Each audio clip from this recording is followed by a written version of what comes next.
Yes तो hello everyone, Rahul है। आज हम एक्सप्लेन करने वाले हैं 2023 में आई मूवी इरावन को। मूवी के शुरुआत में हम लोग इस कहानी का लीड कैरेक्टर अर्जुन को देख पाते हैं, जो कमिश्नर का असिस्टेंस होता है। दरअसल अर्जुन पुलिस वाला होने के बावजूद पुलिस की एक भी रूल को फॉलो नहीं करता। जहां पर अर्जुन क्रिमिनल को देखता तो पहले वो ठोकता है, बाद में अपने सुपीरियर्स को इन्फॉर्म करता है। अर्जुन का इस दुनिया में कोई नहीं सिवाय इसके बेस्ट फ्रेंड एंड्रयू के। बहुत सालों से अर्जुन एंड्रयू को यही कहते रहता है कि तुम शादी कर लो, तुम्हारी जिंदगी में एक जिम्मेदारी तुम्हारी जिंदगी में आएगी। मगर अर्जुन का जवाब एक ही रहता कि मैं खामोखा शादी क्यों करूं और किसी दूसरी लड़की की भी जिंदगी क्यों बर्बाद करूं। और अर्जुन का एक वसूल होता है कि मैं उनमें से नहीं हूं, कि भगवान एक नया रूप लेकर इन क्राइम्स को खत्म करेगा। भगवान ने मुझ जैसे लोगों को बनाया ताकि इन क्रिमिनल्स को सफाया कर सके। एंड्रयू के बारे में बात करें तो इसकी पत्नी की नाम है जैस्मिन और इसकी बहन की नाम है प्रिया। कुछ दिनों के बाद एंड्रयू और जैस्मिन के घर एक क्यूट सा बेबी का जन्म होता है। इसी दौरान प्रिया अर्जुन से प्यार करती है। एक दिन प्रिया अर्जुन को प्रपोज करती है और इसी बीच इन दोनों की शादी भी हो जाती है। और कुछ दिनों के बाद इनकी जिंदगी हंसी खुशी से चलने लगती है। मगर बाद में मालूम पड़ता है कि ये तो प्रिया का सपना था, यानी कि प्रिया अर्जुन से प्यार करती है और वो अर्जुन के जवाब के इंतजार में होती है कि कब अर्जुन मुझे प्रपोज करेगा और हम दोनों की शादी होगी। अब देखते ही देखते 4-5 साल गुजर जाते हैं। एंड्रयू की बेटी सोफी थोड़ी बड़ी हो चुकी होती है। इसके बाद हम लोगों को एक साइको किलर को दिखाया जाता है जिसका नाम होता है ब्रह्मा, जो रातों रात लड़कियों को किडनैप कर उसे एक जगह पे लाता है और उसे बहुत ही बुरी तरह टॉर्चर कर उन्हें जान से खत्म कर देता है। इस तरह से वर्मा ने अब तक 11 लड़कियों को मार चुका होता है और उसी तरह पुलिस को चैलेंज करते रहता है। इन हत्याओं को देखकर कमिश्नर अर्जुन और एंड्रयू को इस केस को सॉल्व करने के लिए सौंपता है। मगर शहर में कितनी भी कड़ी सुरक्षा क्यों न कर दी जाए, मगर वर्मा अपना काम कर ही लेता है। और उसी तरह पब्लिक सड़कों पे उतर कर पुलिस वालों से जस्टिस मांगती रहती है। इसी दौरान वर्मा एक लड़की को किडनैप कर एक जगह पे लाता है। तभी एंड्रयू और उसके टीम को उसके लोकेशन के बारे में मालूम पड़ जाती है, तो वो लोग वहाँ पे जाने लगते हैं। इसके थोड़ी देर बाद अर्जुन भी यहाँ पे आता है और वो आता है तो देखता है कि मेरे सारे टीम मेंबर मारे जा चुके हैं। इसमें कुछ लोग जख्मी होते हैं, इसमें एंड्रयू भी जख्मी होता है, यानी कि वो अभी जिंदा होता है। और उसी जगह पे वो साइको किलर वर्मा भी होता है। पहले तो अर्जुन इसे बहुत ही बुरी तरह कुटाई धुलाई करता है, मगर तभी वहाँ पे पुलिस वाले चले आते हैं और वो अर्जुन को रोक देते हैं। वर्मा को गिरफ्तार कर लिया जाता है। इधर एंड्रयू जब तक हॉस्पिटल पहुँचता तब तक वो मर चुका होता है। ये देखकर अर्जुन अंदर से पूरी तरह टूटकर बिखर जाता है, क्योंकि इस दुनिया में यही इसका सिर्फ एक लौता दोस्त था। अब वो भी इस दुनिया से चला गया। अब इसी गम को न सहते हुए अर्जुन अपने जॉब को रिजाइन कर देता है। इसके बाद अर्जुन जैस्मिन की फैमिली के साथ रहने लगता है उनके ही घर में। अब गुजारा करने के लिए अर्जुन और प्रिया एक छोटा सा कैफे खोलते हैं। इस तरह से ये लोग धीरे धीरे कर एंड्रयू के मौत के सदमे से बाहर निकलने लगते हैं। इधर वर्मा जेल में पागल होने की नाटक कर बैठा रहता है और इसे ट्रीट करने के लिए एक साइकियाट्रिस्ट डॉक्टर हर रोज आता रहता है। वो डॉक्टर इसका चेकअप करता है तो वर्मा उल्टा फुल्टा जवाब देता रहता है। फाइनली वो साइकियाट्रिस्ट डॉक्टर मनी नाम के पुलिस वाले के पास आकर कहता है कि वो वर्मा टोटली ठीक है, वो बस पागल होने की नाटक कर रहा है, आप उसे कल जेल ले जा सकते हो। तभी वो डॉक्टर का असिस्टेंट डॉक्टर को आकर कहती है कि वर्मा आपसे बात करना चाहता है। तब वो डॉक्टर वर्मा के पास जाता है। इसके बाद पुलिस वाला मनी अर्जुन के पास आकर ऐसे ही दारू पी रहा होता है। तभी मनी को एक कॉल आता है और मालूम पड़ता है कि वर्मा हॉस्पिटल से भाग गया। एक और शॉकिंग बात है कि वर्मा उस डॉक्टर को मारकर उसके ही गाड़ी की डिक्की में डाल दिया। और दूसरा शॉकिंग बात है कि वर्मा ने इस डॉक्टर की बेटी को किडनैप कर लिया है, और वो भी 2 दिन पहले। इधर प्रिया और अर्जुन एक फंक्शन में जाने वाले थे। तभी अर्जुन को एक लेटर मिलता है और इस लेटर में लिखा होता है कि तुम मेरे पास आओ वरना तुम अपनों को खो दोगे। इस लेटर को पढ़ने के बाद अर्जुन जल्दी से बाहर जाता है उस साइको किलर को पकड़ने के लिए, मगर बाहर कोई भी मौजूद नहीं होता। बाद में प्रिया अर्जुन को उस फंक्शन में लाती है। फंक्शन में आने के बाद भी अर्जुन का दिल यहाँ नहीं लगता। उसे बार बार उन्हीं सब लड़कियों की चेहरे को याद आ रहा होता है और यहाँ पर मौजूद हर एक जन की चेहरा उसे उसी तरह दिख रहा होता है। दूसरी तरफ वर्मा अपने काम को रोकता ही नहीं, दिन प्रतिदिन वो हत्याएं करते ही जा रहा था। पुलिस अपना काम करती रहती है मगर वर्मा के खिलाफ एक भी क्लू नहीं मिलता। इसी दौरान वो पुलिस ऑफिसर मनी स्ट्रेस की वजह से उसे हार्ट अटैक आने लगता है। इसे तुरंत हॉस्पिटल में एडमिट किया जाता है और वो कमिश्नर को कहता है कि सर आज तक मैंने ऐसा केस कभी नहीं देखा। पहले तो वर्मा एक ही लड़की को टारगेट करता था, मगर जेल से बाहर आने के बाद वो उनकी फैमिली को भी टारगेट कर रहा है। लड़की को मारने के बाद उनके फैमिली वालों के पास पहले उनका कपड़ा भेजता है और साथ में एक पेन ड्राइव। उस पेन ड्राइव में एक वीडियो होता है कि किस तरह वर्मा ने उनकी लड़की को टॉर्चर कर मारा। इस वीडियो को देखने के बाद एक माँ तो आत्महत्या ही कर ली। इधर पोस्टमार्टम करने वाला एक डॉक्टर अर्जुन का दोस्त होता है। वो अर्जुन को कॉल कर बताता है कि अर्जुन दिव्या डांस क्लास को गई थी, वो अभी तक घर नहीं लौटी। मैं डर के मारे पुलिस वालों को मिसिंग कंप्लेन दे दी, तुम प्लीज यहाँ आओ ना। अर्जुन दिव्या को अपनी बहन मानता है तो अर्जुन जल्दी से दिव्या के घर जाता है। वहाँ के पुलिस वाले अर्जुन को जानते हैं तो वो कहते हैं, सर दिखने में लगता है कि दिव्या का किडनैपिंग हुआ है। आसपास के एरिया में सीसीटीवी फुटेज को चेक किया मगर कोई क्लू नहीं मिला। सब कुछ नॉर्मल है, पता नहीं उसने दिव्या को कैसे किडनैप किया। इसके बाद अर्जुन कॉलोनी के सारे लोगों को इकट्ठा कर कहता है कि दिव्या मेरी बहन जैसी है, वो अभी छोटी बच्ची है, उसे साइको किलर ने किडनैप कर लिया। अगर आप लोगों में से किसी ने भी अजीब सी चीज नोटिस की हो तो प्लीज आप हमें बताइए, हम दिव्या को बचा सकते हैं। तभी वहाँ एक छोटा बच्चा कहता है कि सर हमारे घर के बाहर एक ब्राउन कलर की कार खड़ी थी, मतलब कि हम सुबह में क्रिकेट खेल रहे थे तो हमारी बॉल उस कार की कांच को तोड़कर अंदर चली गई। हम लोग काफी ज्यादा डर गए लेकिन गाड़ी से कोई बाहर नहीं आया, हमारा बॉल वापस चला आया। इसके बाद अर्जुन पिछले क्राइम्स की सीसीटीवी फुटेज को चेक करने लगता है तो उन फोटोग्राफ्स में ऐसी ही कार खड़ी होती है। तब जाकर अर्जुन को एक बात समझ आती है कि वर्मा लड़कियों को किडनैप करने के बाद उसे उसी जगह पे अपने गाड़ी में किडनैप कर रखता है। 3 या 4 घंटे के बाद वो वहाँ से अपने गाड़ी को ले जाता है, क्योंकि 3 या 4 घंटे बाद की सीसीटीवी रिकॉर्ड को चेक करते हैं पुलिस वाले। तो अर्जुन कंट्रोल रूम में कॉल कर तो उस गाड़ी के बारे में बताकर उसे ट्रैक करने के लिए कहते हैं, यानी कि वो किस किस समय पे गाड़ी कहाँ से गुजरी। दूसरी तरफ वर्मा दिव्या को एक जगह पे लाता है, इसको भी बुरी तरह मारने के लिए। दूसरी तरफ अर्जुन वर्मा की गाड़ी को फॉलो करते रहता है, यानी कि वो गाड़ी जहाँ से गुजरी थी उस रूट पे जाने लगता है। लेकिन अर्जुन एक चौराहे पे आकर रुक जाता है, क्योंकि यहाँ पर एक भी सीसीटीवी कैमरा मौजूद नहीं होता। अर्जुन को कुछ भी समझ नहीं आता कि वर्मा यहाँ से किस तरफ गया। तभी अर्जुन को दिव्या के फोन और उसके स्मार्ट वॉच के बारे में याद आता है। अर्जुन जल्दी से कंट्रोल रूम कॉल कर यही पूछने लगता है कि हम वॉच के जरिए से दिव्या की लोकेशन के बारे में मालूम कर सकते हैं। तो अर्जुन उस वॉच की लोकेशन की मदद से दिव्या का पता कर लेता है। अर्जुन जब तक वहां पहुंचता तब तक वर्मा दिव्या का गला काट चुका होता है, उसके गले से बहुत सारा ब्लीडिंग हो रही होती है। अर्जुन जल्दी से दिव्या को हॉस्पिटल ले जाता है, तब तक दिव्या अपनी सांसें तोड़ चुकी थी। इसके बाद कमिश्नर अर्जुन और इंस्पेक्टर फ्रैंक को अपने पास बुलाता है और कहता है, तो फ्रैंक बताता है कि सर दिव्या के क्राइम स्पॉट पे हमें एक लड़की की फोटोज मिली और इसका नाम है सालू। 1 साल पहले वर्मा ने इसी लड़की को किडनैप किया था। उस वक्त अर्जुन और एंड्रयू ने उस लड़की को बचाया था। मुझे लगता है कि वर्मा दोबारा से इसी लड़की को किडनैप करने वाला है। अर्जुन कहता है कि सर मेरे हिसाब से वर्मा अब तक उस लड़की को किडनैप कर चुका होगा, क्योंकि वर्मा किसी को नहीं छोड़ता। तभी फ्रैंक के पास कॉल आता है कि सालू किडनैप हो चुकी है। इसके बाद पुलिस वाले फोटोग्राफर गणेश के पास जाते हैं सालू के बारे में पूछताछ करने के लिए, क्योंकि सालू गणेश की गर्लफ्रेंड होती है।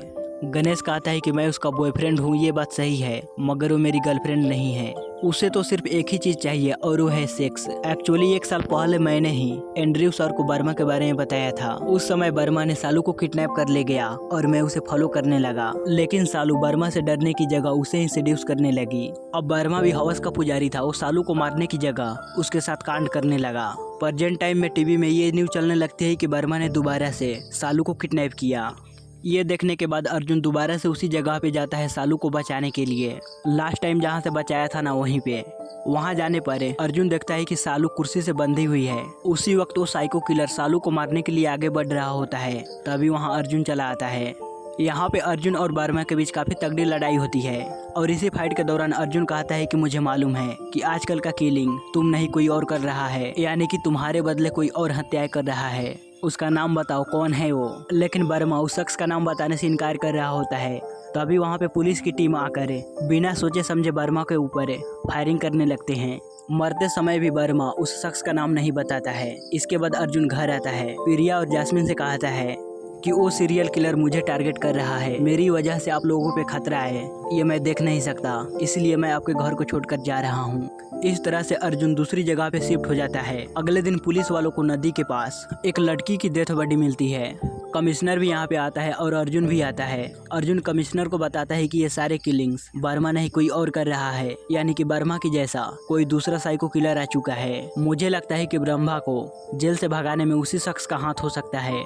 तभी इंस्पेक्टर फ्रैंक कहने लगता है कि ये नामुमकिन है, क्योंकि ब्रह्मा से जेल में मिलने के लिए 2 ही लोग आते थे। एक है फादर सदाचंद और दूसरा है लॉयर।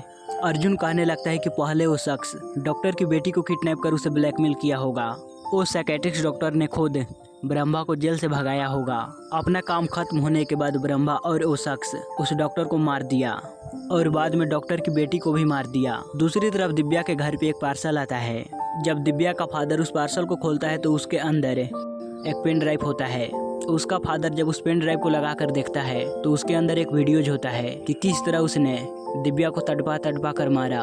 इस वीडियो को देखने के बाद दिव्या का फादर आत्महत्या कर लेता है और जब इस बारे में अर्जुन को मालूम पड़ती है तो वहाँ काफी ज्यादा दुखी होता है। दूसरी तरफ इंस्पेक्टर फ्रैंक कमिश्नर के पास आकर कहता है कि सर, मुझे 2 लोगों के ऊपर शक है। नंबर 1 गणेश, मुझे उसकी स्टेटमेंट पे यकीन नहीं, और दूसरा है अर्जुन कि शायद अर्जुन ने ही सालू को किडनैप किया होगा, मगर कमिश्नर इसकी बात पे भरोसा नहीं करता। दूसरी तरफ अर्जुन फादर सदाचंद के पास आकर इनसे पूछते हैं कि आप जब वर्मा के पास जाते थे तो आपके साथ वहाँ कौन जाता था। फादर सदाचंद कहते हैं कि मेरे साथ एक मेरा असिस्टेंट बाबू जाता था। बात यही कि 1 साल पहले आप लोगों ने वर्मा के केस में कुछ लोगों को गिरफ्तार किया था ना, शक के आधार पर, और उन्हें बहुत ही ज्यादा टॉर्चर किया था। उन्हीं में से एक है बाबू। जेल में मिला था मुझे वो, अब वो फोटोग्राफी का काम करता है। इस तरह से फादर अर्जुन को बाबू से मिलवाता है। बाबू अर्जुन को देखकर काफी ज्यादा डरते रहता है। तभी अर्जुन बाबू को लेकर एक पुरानी बिल्डिंग के पास आकर इसे बहुत ही ज्यादा मारने पीटने लगता है और कहता है तुम ही हो ना वो साइको किलर जो आजकल हत्याएं किए जा रहे हो। अब इसी पूछताछ के दौरान कमिश्नर और पुलिस वाले चले आते हैं। अर्जुन कमिश्नर को कहने लगता है कि बाबू ही वो नई साइको किलर है। कमिश्नर अर्जुन को कहता है कि तुमने ही सालू को किडनैप किया। तो अर्जुन कहता है हाँ, मैंने ही किडनैप किया। दरअसल मैं सालू को बचाने के लिए उसके पास गया तो सालू ने मुझे कहा कि अगर ब्रह्मा मेरे पास आएगा भी तो वो मुझे नहीं मारेगा। तभी मुझे सालू के ऊपर शक हुआ तो मैंने सालू को किडनैप कर ली, क्योंकि सालू पकड़ी गई तो ब्रह्मा बाहर आएगा और ब्रह्मा बाहर आएगा तो नया किलर भी बाहर आएगा। और बाबू ने ही पुलिस वालों को बताया था कि अर्जुन ने ही सालू को किडनैप किया है। बाबू गणेश के पास ही काम करता है। कुछ फोटोग्राफ्स देने के लिए वो सालू के पास गया। उस वक्त अर्जुन सालू को किडनैप कर रहा था और यही सारी बातें आकर बाबू कमिश्नर को बताता है। दूसरी तरफ गणेश हॉस्पिटल आकर सालू को किडनैप कर लेता है। यानी कि पुलिस वाले जब ब्रह्मा के ऊपर गोली चलाए थे तो एक गोली सालू को भी लग गई थी। इधर पुलिस वालों को अर्जुन के बातों पे थोड़ा भी यकीन नहीं होता और बाबू को उसके घर पे ड्रॉप करने के लिए कहते हैं। जाते जाते बाबू अर्जुन को कहता है कि सर, आप मेरे बड़े भाई जैसे हो, क्या मैं आपके गले लग सकता हूँ। गले लगने के बहाने अर्जुन सच बताने लगता है कि हाँ, मैं ही किलर हूँ। इसके बाद पुलिस वाले बाबू को उसके फोटो स्टूडियो को बाहर ड्रॉप करते हैं और उसी स्टूडियो के पीछे एक थिएटर भी होता है। इस पुराने थिएटर के अंदर वाले कमरे में बाबू एक लड़की को बांध कर रखा होता है। दरअसल ये लड़की एक मॉडल होती है। बाबू इस लड़की के गले में मंगलसूत्र पहना कर इसे बहुत ही बुरी तरह मार देता है। इधर गणेश सालू को अपने घर लाकर इसे बहुत समझाने की कोशिश करता है कि नया साइको किलर कोई और नहीं बाबू है और वो तुम्हें मारना चाहता है, लेकिन सालू इसकी बात को यकीन नहीं करती और इसी हाथापाई के दौरान सालू गणेश को ही मार डालती है। उसी रात अर्जुन बाबू के फोटो स्टूडियो आकर उसके सिस्टम को चेक करने लगता है कि बाबू का अगला टारगेट कौन है, वो किसे मारना चाहता है और क्या क्या सबूत है यहाँ पे। इसी दौरान बाबू अपने फोटो स्टूडियो चला आता है जहाँ पे अर्जुन पहले से ही मौजूद था, जिसके बाद इन दोनों के बीच फाइट स्टार्ट हो जाती है। अब इसी फाइट के दौरान बाबू अर्जुन को एक कमरे में लॉक कर देता है और अपनी कहानी के बारे में बताने लगता है। जब फादर सदाचंद ब्रह्मा को देखने के लिए जेल आया करता था ताकि इसे कुछ अच्छी बातें बता सके। अब इसी जेल में फादर सदाचंद बाबू को देखा था। दरअसल पुलिस वाले कुछ लोगों को शक के आधार पर गिरफ्तार किया था तो उनमें से एक शख्स बाबू भी था। फादर सदाचंद बाबू की हालत को देखकर इसे बेल दिलवा देता है। जेल से बाहर जाते वक्त बाबू फादर सदाचंद को कहता है कि इस बर्बा की वजह से मेरी जिंदगी बर्बाद हो गई, एक बार मैं उससे बात करना चाहता हूँ। तो इस तरह से बाबू ब्रह्मा के पास जाकर ये कहने लगता है कि जब तुम फैक्ट्री में कत्ल कर रहे थे तो उस वक्त मैंने तुम्हें देखा था। वहाँ जब पुलिस आई तो ब्रह्मा वहाँ से भाग गया और बाबू उस लड़की को चेक कर रहा था कि वो लड़की मरी है या फिर जिंदा। तभी वहाँ पुलिस वाले आ गए और शक के आधार पर बाबू को गिरफ्तार कर लिए। बाबू ब्रह्मा को कहता है कि पुलिस वाले ने मुझे बहुत ही बुरी तरह मारा पीटा, मगर फिर भी मैंने तुम्हारा नाम नहीं बताया। ब्रह्मा बाबू को कहने लगता है कि मैं तुम्हारी आंखों में वो जुनून देख रहा हूँ जो मेरे अंदर है, और वो अपनी बातों से बाबू को एक साइको किलर बना देता है। इंसानों को मारने में कितना आनंद मिलता है वो बाबू को महसूस कराने लगता है। ब्रह्मा की बातों से बाबू के अंदर का सोया हुआ जानवर जाग गया और बाबू को अर्जुन ने ही गिरफ्तार किया था। तो बाबू से बदला लेने के लिए इन दोनों ने दिव्या को किडनैप कर लिया। लेकिन उस समय बाबू डर के मारे दिव्या को नहीं मारा था, ब्रह्मा ने दिव्या को मारा था। प्रेजेंट टाइम पे पुलिस वाले यहाँ आकर बाबू को स्टूडियो से अर्जुन को ले जाते हैं। कमिश्नर अर्जुन को बुलाकर उसे डांटने लगते हैं कि अर्जुन, मैं तुम्हारा रिस्पेक्ट करता हूँ इसलिए मैंने तुम्हें कुछ नहीं कहा, मगर तुम अब हदें पार कर रहे हो। तभी अर्जुन कहने लगता है कि सर, मैंने बाबू के सिस्टम में एक हिडन सीसीटीवी कैमरे को देखा। वो किसी कमरे में एक लड़की को बांध कर रखा है। मैं उस कैमरे का आईपी एड्रेस मनी सर को भेजा है।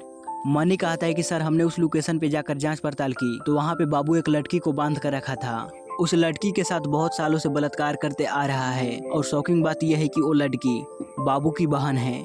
इसके बाद जास्मिन अर्जुन के पास कॉल करे उसे यह कहती है कि बाबू ने सोफी को किडनैप कर लिया, वो हम दोनों को बुला रहा है। इस तरह से बाबू अर्जुन और जास्मिन को एक जगह पे ले जाने लगता है जहाँ पर इसने सोफी को छुपा कर रखा है। रास्ते के दौरान वो इन दोनों को गेम खेलने के लिए कहता है, यानी कि जास्मिन 1 बोलेगी तो अर्जुन 2 बोलेगा, बाबू 3 बोलेगा। अब इसी गेम के दौरान जास्मिन चलती हुई गाड़ी से नीचे कूद जाती है और पीछे पुलिस की गाड़ी होने की वजह से पुलिस की गाड़ी जास्मिन को कुचल देती है। जल्दी से जास्मिन को हॉस्पिटल ले जाया जाता है। दरअसल बात यह है कि थोड़ी देर पहले बाबू ने जास्मिन को कहा था कि जब मैं 1 2 3 बोलूंगा तो तुम चलती हुई गाड़ी से नीचे कूद जाना, तभी तुम्हारी बेटी जिंदा बचेगी।